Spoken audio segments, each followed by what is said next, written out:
గొప్పవారిగా బ్రతకండి, గొప్పవారిగా జీవించండి అని దేవుడు ప్రకృతిని మన కాళ్ళ కింద పెడితే, ఈరోజు ఈ ప్రకృతిని నామరూపాలు లేకుండా నాశనం చేస్తున్నారు మనుష్యులు.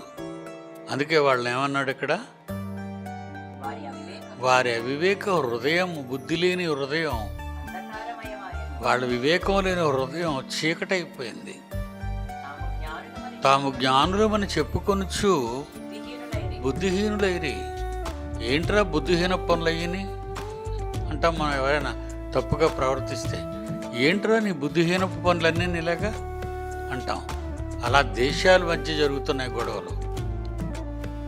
వాళ్ళేమో జ్ఞానవంతులని మనం అనుకుంటే మన పొరపాటు. ప్రపంచంలో జ్ఞానులు అంటూ ఉంటే వాళ్ళు క్రైస్తవులు మాత్రమే. బైబిల్ ఎరిగిన వారే జ్ఞానులు.